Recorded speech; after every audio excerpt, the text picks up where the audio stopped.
kusalimu tena mtazamaji na msikilizaji wa Radio Maria Tanzania. Karibu katika kipindi cha Safari ya Wito. Leo kwa namna ya kipekee nimepata fursa nimesafiri moja kwa moja kufika hadi hapa Jimbo Katoliki la Tanga, ambako kwa namna ya kipekee leo tunayo mazungumzo mazuri, mazungumzo yenye tija. Tunaenda kuzungumza nane kwa siku ya leo, basi kuwa nasi hadi pale tamati. Mimi ni Eric Pasco Junior, nyuma ya kamera basi ambaye amesimama nyuma ya kamera ni Padre Andre Kalatunga. Karibu uwe nasi hadi pale tamati. Baba, ni furaha kubwa kukualika katika kipindi hiki cha Safari ya Wito kwa siku hii leo. Tumsifu Yesu Kristo. Milele amina. Na karibu sana. Sijui mimi niseme ujisikie huko nyumbani ama wewe uniambie mimi ndio nijisikie nipo nyumbani. Karibu nyumbani. Asante sana. Nimekaribia Jimbo la Tanga. Kama ambavyo nilikuwa nikimjuza mtazamaji wetu, leo katika kipindi cha Safari ya Wito tumepata fursa nzuri kabisa ya kuzungumza nawe. Na tunapenda kufahamu mambo mengi ambayo yanakuhusu, ambayo yalikusaidia wewe miezi michache iliyopita basi kufikia wito mtakatifu na kuwa padre. Karibu sana katika kipindi chetu cha Safari ya Wito kwa siku hii ya leo. Asante sana baba. Kwa yule ambaye hakufahamu na kwa yule ambaye anakuona kwa mara ya kwanza, unaweza kujitambulisha kwake wewe ni nani na japo historia yako kwa ufupi? Asante. Kwa majina naitwa Padre Chrysanthus Julius Chiwili, ni padre wa Jimbo Katoliki la Tanga. Nyumbani ni parokia Bikira Maria Mshindi Kilole. Nimezaliwa katika kijiji cha Maili 10, kitongoji cha Mwananyamala, ambako ndio kuna kigango cha Mwananyamala. Safari yangu ya wito ina historia kubwa, na toka bado mdogo basi mi baba yangu ni katekista, na mara nyingi ndio maana unaona watu wengi wananiita mtoto wa katekista. Kwa sababu ndio napenda kujiita hivyo, na kweli ni mtoto wa katekista.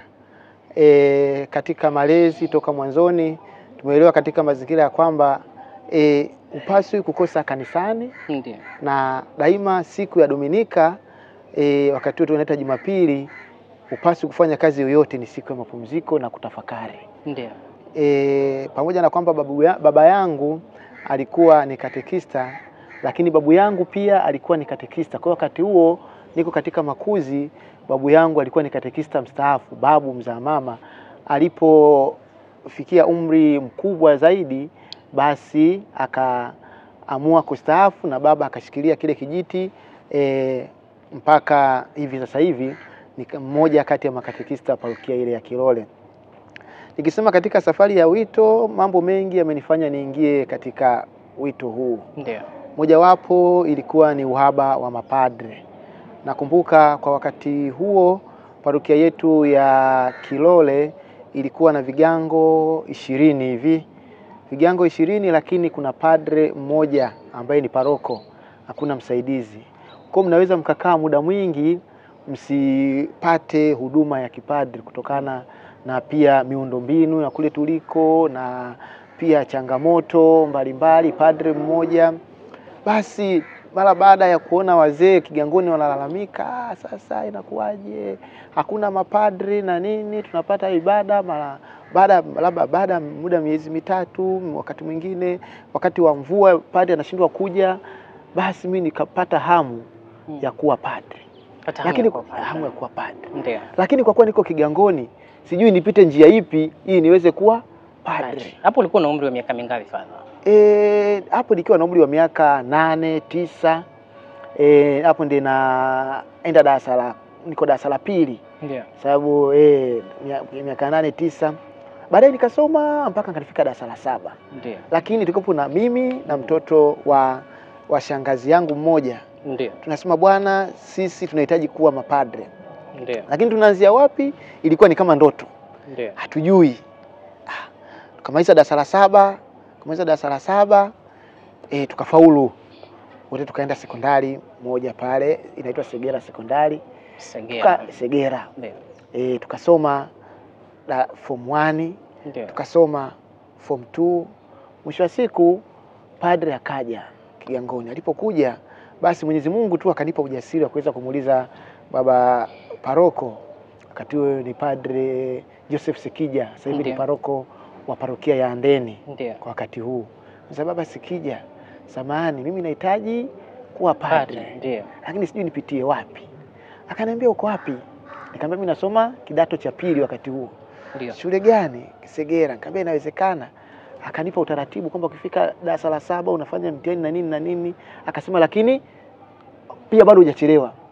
Ukimaliza form 4 pata division 1 au 2 uweze au 3 ambayo itakupeleka form 5 tunaweza tukakupokea. Ndio. Lakini kiangalia mazingira ya shule ya kata kwa wakati ule, kwanza nilikuwa nasafiri sana kwenda kutoka shuleni. Sasa kutoka nyumbani mpaka kufika sehemu unakuta gari ni kilomita zaidi ya 5. Ukitoka pale unapanda gari unaenda sehemu nyingine kilomita zaidi ya 6. Kwa ukifika kule kupigana kwenye magari kurudi nyumbani upati muda wa kusoma. Lakini nilikuwa najitahidi nipate muda wa kusoma. Tulikuwa wanafunzi kama 260. Lakini sijakopo na ule uelewa useme sasa IQ kubwa ya kuweza kupata max nyingi. Ndio. Lakini tulikuwa wakati tunaangalia nafasi ya 10, ya ngapi, 15. Nipo lakini nikapiga mahesabu mimi mwenyewe. Father ameniambia kitu hiki. Lakini nikipiga mahesabu wanaokwenda form 5 form 6 ni watu 4 5. Je, kwenye 10 wakati huo. Ndio. Segera sekondari. Je, kwenye 10 humu nitakuwepo? Nikapiga hesabu nikasema hapana sitakuwepo. Basi nikaenda tena kuongea na Father. Father akasema basi unaweza kurudia seminari tunaweza tukaongea ukaanza pre form 1. Nikaenda kwa mama sikumwambia labda tuweke sawa hilo. Yaani uanze pre form 1 ukiwa umeshafika kidato cha 3 na cha pili naingia cha 3. Uanze sasa form 1. Kama ukitaka kwenda kuanza pre form 1 ili uweze kuwa na msingi mzuri kuendelea mpaka form 6. Kwa nikarudi nyumbani kwa mama. Ndio. Niambia mama mimi bwana naacha shule. Sikwambia chochote niambia naacha shule. Kwa nini? Nikamwambia mimi bwana napiga mahesabu nahitaji kuwa mwalimu wa sekondari. Lakini sasa napiga mahesabu siwezi kuwa mwalimu wa sekondari. So pia wakati huo ufikirio ni mdogo kwamba naweza nikasoma diploma baadaye nikajiendeleza. Siku anasema ni Mungu tu. Aitaka hivyo. Akasema sasa inakuwaje? Kaniambia shauri yako utakuja kulima na nini? Nikamwambia mimi yote sawa. Lakini nilikuwa nishaongea na paroko tushapanga. Na nishapata hela ya kulipia ule mtihani kama ni shilingi 20,000 wakati huo. Mwaka gani huo Father? Mwaka 2008. Ndio. 20 ulipata pataje? Kule kijijini unajua pamoja kwamba na watoto tunalima shambani lakini wakipo wanatufundisha nyumbani wanatufundisha elimu ya kujitegemea. Ndio. Kwamba kuna shamba la familia lakini kila mmoja ana shamba binafsi. Ndio. Kila mtoto. Kwamba ikifika wakati hatutegemei kwamba mama ninunulie nguo hii ninunulie nguo hii. Una shamba lako. Kuna viatu vya sikukuu utanunua, nguo za sikukuu utanunua. Kwa na mimi mwenyewe nilikuwa na kashamba kangu. Mpaka leo kapo. Ndio. Ulikuwa unalima nini? Mimi pale tulikuwa tunalima mahindi. Ndio. Na mpaka sasa hivi unakuta tumepanda michungwa. Kwa kila mwaka kuna ka percent kidogo kandarua wanakiuza sema kaneni tumeuza machungwa. Kwa hiyo toka miaka hiyo tumepanda machungwa. Mpaka sasa hivi bado kanafanyaje? Kwa hiyo nilipata kwa namna hiyo hela. Kwa hiyo nikaenda nikalipia. Ndio. Nilivyolipia nikarudi nyumbani kimya sikusema. Kwa nini ukusema? Bado ilikuwa ni ngumu kumwambia mzazi natoka form 3 amekulipia ada naenda kwanza pre form 1 kwa hela ipi? Pia nadhani ingekuwa ni ngumu. Kwa hiyo nilikuwa nafikiria jambo kama hilo. Labda mzazi angeshindwa kunielewa. Kama ambavyo Father umeona ugumu katika swala hilo ambalo unatueleza hapa kwamba mzazi asingekuwa rahisi kwake kuelewa kwamba wewe unatoka kidato cha 3 maana yake umeshasoma karibu miaka 2.5 kama sio mitatu. Ndio. Na unaenda tena kuanza upya pre form 1. Pre form 1 ilikuwa ni muda gani? Mwaka mmoja. Kwa hiyo unasoma pre form 1 ya mwaka mmoja kisha utarudia tena miaka mingine mitatu. Ni karibu miaka 4. Kwako ilikuwa ni ngumu kiasi gani ama ilikuwa ni rahisi kiasi gani wewe kukubali utaratibu huu ambao ulikuwa umepewa na baba paroko? Kwanza paroko aliponiambia pre form 1 nilikuwa sijui pre form 1 nini. Nikajua basi naenda kuanza tu form 1 inaendelea. Na kama nikajua pre form 1 ni muda mchache. Kama na mwezi wa 9 nikishafanya ile interview naingia pre form 1 mwezi wa 12, mwezi wa kwanza naingia form 1. Lakini sasa kumbe ilikuwa ni vinginevyo kwa seminari wakati huo ilikuwa ni mwaka mzima kwa pre form 1. Kwa sasa basi nikarudi nyumbani nishafanya wakati nishaenda kule parokiani tushaongea na paroko wakati wa mtihani ameniambia ni lini nikafanya mtihani nikarudi nyumbani nimetulia. Sasa nimerudi nyumbani ninatafuta pesa za kwenda kuanza nikienda huko seminarini lakini bila kumwambia mtu yoyote. Kwa mara baada ya kurudi nyumbani, wakati huo sasa nishafanya mtihani, wakati huo mtihani wa form 2 tunakuwa tunafanyaga mwezi wa 9 wa taifa. Nishafanya mtihani wa taifa. Kwa hiyo ifanya mtihani wa taifa hapo unarudi nyumbani unafanyaje? Unaendelea na nyingine mpaka utakapoambiwa umefaulu tena unarudi form 3. Ndio. Kwa hiyo nikarudi nyumbani. Kurudi nyumbani nikaendelea na kazi ndogo ndogo. Kijijini kule kuna kazi mbalimbali, kilimo, kuna kazi ila za haraka labda wakati huo ni labda unakata kuni, unauza na mambo mengine kama hayo. Kwa hiyo nikawa natafuta hela ndogo ndogo na kuweka. Mwaka 2008. Mwaka 2008. Ndio. Imefika sasa mpaka tarehe 1 mwezi wa kwanza mwaka 2009. Ndio. Sasa wazazi walikwenda kule parokiani. Ndio. Kulikuwa kuna msiba kule parokiani umetokea. Sababu mama alikuwa ni katibu wa Kigango, baba ni katekista. Kufika katekista akamwambia, jamani kuna mtoto mmoja anaitwa Cristantus anatokea Kigango cha Mwananyamala namtafuta sana. Ana nini? Sasa bwana afanya mtihani wa seminari amefaulu vizuri. Sasa hapo anamwambia mama. Mama ambaye ni katibu wa parokia. Katibu wa Kigango. Wa Kigango. Wa Kigango. Mama anasema anaitwa Cristantus nani? Akatoa form Cristantus Julius Chiwili. Mama akashangaa, huyu ni mwanangu. Haifanya mtihani lini? Haifanya mtihani. Tushazungumza naye kila kitu. Lakini kumbuka mambo yote yale niliyafanya kisiri. Pia kuna kujaza fomu zile za seminarini. Dada yangu alikuwa ni katibu. Nikapeleka kwa katibu. Katibu jaza hizi na hizi. Katibu wa jumuiya? Katibu wa jumuiya alikuwa ni dada yangu. Ilikuwa ni kama wengi kati ya ndugu walikuwa ni nini? Ni viongozi. Kwa hivyo jaza ile barua nikampelekea paroko. Kwa hiyo imeshajazwa full. Baba alikuwa anafahamu. Baba ni katekista. Lakini alikutaka kumshtua mama. Umeona? Kwa hiyo baba akajaza ile vizuri basi kama mzazi akakubali na sasa tukawa tumeshaipeleka sasa kule. Baadaye nikakubaliwa. Nilipokubaliwa kufanya mtihani, baadaye sasa ndio majibu yanakuja, mama anapewa majibu, anakuja nyumbani ananiuliza, "Wewe ulifanya mtihani lini?" Nikamtajia tarehe 20 nikiwa tarehe 20 mwezi wa 9 nilifanya mtihani. Ndio. Wa seminari. Sasa umefaulu. Shule inatakiwa tarehe 15 uende, tarehe 1 mwezi wa kwanza. Ndio. Hatuna chochote. Ukisema fomu wakati huo ada ni shilingi 300. Fomu ya seminari ada 300 kiunda vitu vingine. Ndio. Kaambia mama, usihangaike. Mimi 300 ninayo hii hapa. Akashangaa. Sasa vitu vingine tunapata wapi? Ndio. Nikamwambia basi vitu vingine unaweza kutafuta kwa muda huu. Father, kabla hatujaenda mbele sana. Umesema mama yako alikwenda parokiani. Akapewa taarifa ya kwamba wewe umefaulu mitihani yako ya kujiunga na seminari. Ukiwa ni mwanafunzi wa kidato cha 2 ukijiandaa na kuingia kidato cha 3. Ndio, akaambia umefaulu na unapaswa sasa kwenda kujiunga na Preform 1. Na kiasi kinahitajika shilingi 300. Mama hakujisikia vibaya kwamba hakushirikishwa katika mchakato mzima wa wewe kufanya lile swala lote, ikichangiwa pia na dada yako ambaye alikuwa ni katibu wa jumuiya kwamba ametia saini zake pale? Hakukuwa na mtifuano kidogo katika hilo baada ya kupata taarifa zile? Kwa sababu mama alipokea zile taarifa, unajua kule kijijini unapokuwa Vigangoni, unapoona umeongea na paroko akakusifia mwanao kafanya hivi, moja kwa moja mama alikuja kwangu kwa furaha. Kwa hiyo lakini akasema kwa nini hujaniambia? Nikamwambia hujasikwambia kwa sababu nilipiga mahesabu haya na haya. Nilikwambia nataka niwe mwalimu wa sekondari, lakini kiuhalisia nataka niwe padre. Ndiye akaanza kujua sasa. Sasa tufanyaje? Kwa hiyo mimi nilichelewa kuanza shule. Wakati wenzangu wameanza tarehe 15 mwezi wa kwanza, mimi nikajikuta nimeenda tarehe 2 mwezi wa 2 siku ya kutolewa Bwana hekaluni. Ndio. Nilienda shuleni mwaka 2009. Mwaka 2009 kuta watu wengi ambao kwa mara ya kwanza walinipokea kina Father Andrea Kalatunga. Ndio. Amenipokea pale. Ananiambia unatokea wapi? Wakaniuliza maswali. Basi tukaingia. Basi nikaanza kufika pale nimeipa ada tumemaliza. Sasa sister anasema basi miaka 5 sio mingi atamaliza. Sister ambaye yuko ni Basa. Kaambia sister miaka 5, akaniambia mwaka wa kwanza ni Preform 1. Nilijua miezi. Ni mwaka.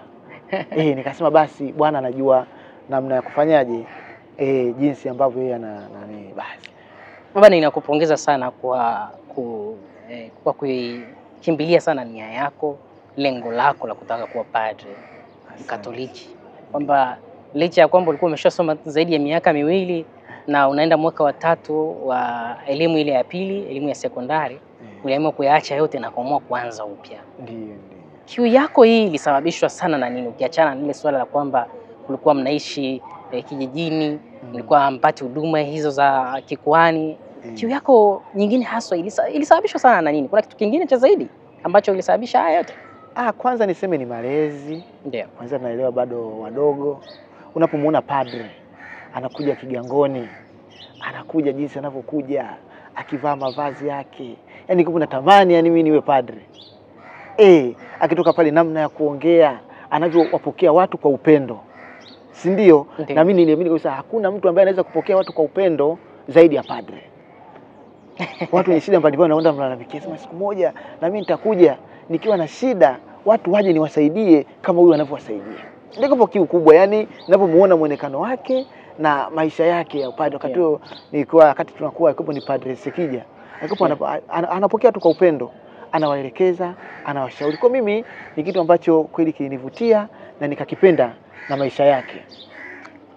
Tuje sasa hapa katika hii miaka 5 ya elimu ya sekondari katika seminari. Ilikuwa ni miaka ya namna gani? Changamoto zilikuwa ni zipi sana? Je, una sehemu wakati fulani pengine ulisita kutokana na nia yako uliyokuwa umeichagua? Ni kweli.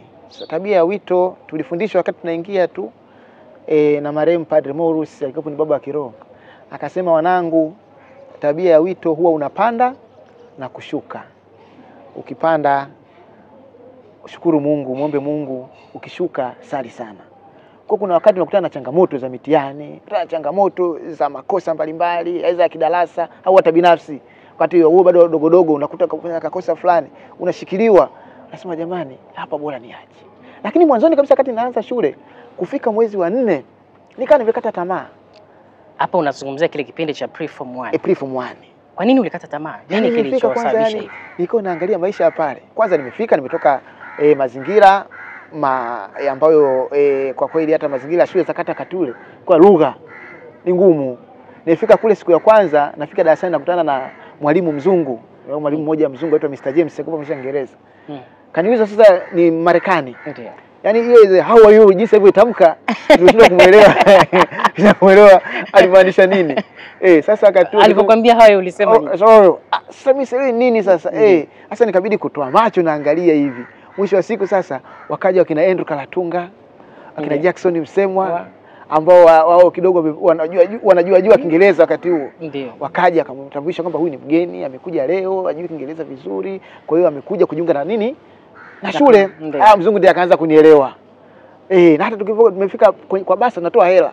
Sasa kwa mara ya kwanza naenda kwa basa kuchukua hela. Ilikuwa ni changamoto lugha, ilikuwa changamoto. Nafika kwa mzungu, naambia asema how much shillings do you want? Nahitaji shilingi ngapi? Ni baada ya kutaja 2000 nikamwambia 200. Akanipa 200 nikaenda mtoko. Wakati mwingine sasa unakuta, lakini mwisho wa siku kuzoea kwenda mwisho lugha inafanyaje?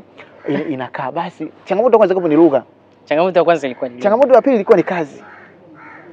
Hata kama unalima lakini. Hata kama unalima. Ndio. Lakini kuna wakati fulani unaenda unapangwa kazi na watu mbalimbali, wengine hawajui kulima. Kwa lazima ufidie sehemu yao kulima. Lakini jua bisa ni kilimo cha wilaya ya Korogo tulikotokea mimi na cha Lushoto ni tofauti. Kule Korogo tunalima tu kawaida, lakini kule Lushoto lazima uchimbue, ulime, utoe majani, uchimbue majani aidha uyafukia uweke pembeni.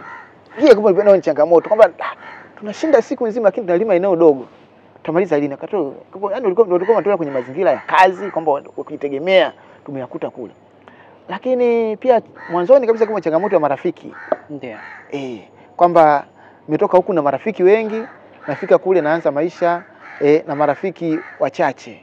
Sasa mwisho wa siku ikawa ni changamoto, lakini nilifika mwezi wa 4 ndio nikamwambia mama nahitaji niweze kuacha.